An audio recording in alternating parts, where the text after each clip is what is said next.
దేవుడి నామానికి స్తోత్రములు. ఈ ఉదయకాల సమయంలో మీ అందరికీ కూడా నా హృదయపూర్వకమైనటువంటి వందనాలు తెలియజేస్తున్నానండి. ఈ దినము దేవుడు మీతో మాట్లాడుతున్నటువంటి మాట యెషయా గ్రంథము 30వ అధ్యాయము 19వ వచనంలో, జనమా నీవిక నే మాత్రము కన్నీళ్లు విడవవు, ఆయన నీ మొర విని నిశ్చయముగా నిన్ను కరుణించును, ఆయన నీ మాట వినగానే నీకు ఉత్తరం ఇచ్చును. ఎంత చక్కని మాట అండి. నీవు కన్నీళ్లు విడవవట, ఆయన నీ మొర విని ఆయన నిన్ను కరుణించాడట, ఆయన నీ మాట వినగానే నీకు ఉత్తరం ఇస్తూ ఉన్నాడట. దేవుని బిడ్డలారా, అంతేకాదు ఆయన మాట్లాడుతున్నటువంటి మాటలో హెబ్రీయులకు రాసిన పత్రిక 10వ అధ్యాయం 35వ వచనములో, కాబట్టి మీ ధైర్యమును విడిచిపెట్టకండి, వానికి ప్రతిఫలంగా గొప్ప బహుమానము కలుగును. దేవుడు నిన్ను కరుణిస్తానంటున్నాడు, నీ మొరను వింటానంటూ ఉన్నాడు, నీవే మాత్రము కన్నీళ్లు విడవవు అని చెప్పేసి అని అంటూ ఉన్నాడు. కాబట్టి నువ్వు ధైర్యం విడిచిపెట్టక, ఇక ఖచ్చితంగా దేవుడు నీకు ప్రతిఫలము ఇస్తాడట. ఏంటి ఆ ప్రతిఫలం అంటే, ఇర్మియా గ్రంథం 30వ అధ్యాయము 17వ వచనములో, అయితే నేను నీకు ఆరోగ్యము కలగజేసేదను, నీ గాయములను మాన్పెదను అంటున్నాడు దేవుడు. అవును దేవుని బిడ్డరా, అనారోగ్య పరిస్థితిలో ఉండి దేవునికి నువ్వు కన్నీళ్లు విడుస్తూ మొరపెడుతూ ఉన్నావా? నిన్ను కరుణించిన దేవుడు, నీ మొర విన్న నీ దేవుడు నిన్ను స్వస్థపరుస్తున్నాడు. నిన్ను స్వస్థపరిచిన నీ దేవుడు దేని ద్వారానైతే నీ హృదయం గాయపడిందో, నీ శరీరము గాయపడిందో, దేవుని బిడ్డలారా, ఆ గాయమును కూడా ఆయన మానిపెద్దను అని చెప్పేసి అంటున్నాడు. నోటి మాటల చేత కలుగు నొప్పి నుండి కూడా ఆయన నిన్ను కాపాడుతా ఉన్నాడు.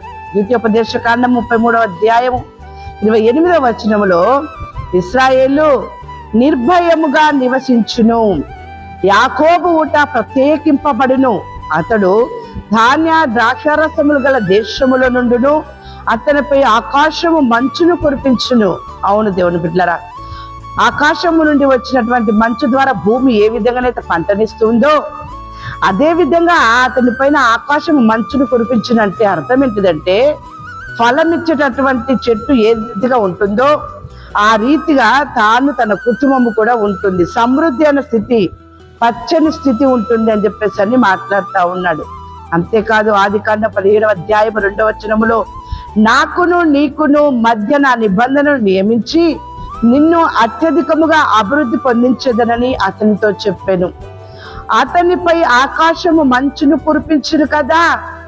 దేవుడు ఒక నిబంధన చేస్తూ ఉన్నాడు, అత్యధికముగా అభివృద్ధి పొందించదనని. అవును దేవుని బిడ్డరా, జనమా నీవిక ఏ మాత్రము కన్నీళ్లు విడవవు, దేవుడిని కరుణిస్తున్నాడు. నువ్వు ధైర్యం కలిగి ఉండు, ధైర్యాన్ని విడిచిపెట్టకు. ఖచ్చితంగా ఆయన నిన్ను అభివృద్ధి పొందిస్తాడట. అత్యధికమైనటువంటి అభివృద్ధి అట. నువ్వు అనుకున్న దానికంటే, అడిగిన దానికంటే, ఊహించిన దానికంటే అత్యధికమైనటువంటి అభివృద్ధిని దేవుడు నీకు అనుగ్రహిస్తున్నాడు. 115వ కీర్తన 15వ వచనములో, భూమి ఆకాశంలోని సృజించిన యెహోవా చేత మీరు ఆశీర్వదింపబడిన వారు. ఇంత అద్భుతమైనటువంటి మాట. దేవుడు ఒక నిబంధన చేశాడు, అత్యధికముగా మిమ్మల్ని అభివృద్ధి పరుస్తాను అని చెప్పేశారని. అంతేకాదు యెహోవా చేత మీరు ఆశీర్వదింపబడిన వారటండి. ఉదయకాల సమయంలో దేవుని చేత ఆశీర్వదించబడినటువంటి మీకు దేవుడు సెలవిస్తున్నటువంటి మాట 115వ కీర్తన 14వ వచనం, యెహోవా మిమ్మును మీ పిల్లలని వృద్ధి పొందించును. దేవుడు అత్యధికముగా అభివృద్ధి పొందిస్తున్నాడు, మిమ్మల్ని ఆశీర్వదిస్తున్నాడు. నువ్వేమాత్రం కన్నీళ్లు విడవవు అని చెప్పేసి అంటున్నాడు, మిమ్మల్ని కరుణిస్తానంటూ ఉన్నాడు. అదే విధంగా మిమ్మును మీ పిల్లల్ని వృద్ధి పొందిస్తాను అంటున్నాడు. అటువంటి గొప్ప ఆశీర్వాదము మీకు, మీ కుటుంబానికి, మీ పిల్లలకి అనుగ్రహింపబడును గాక. ఆమేన్.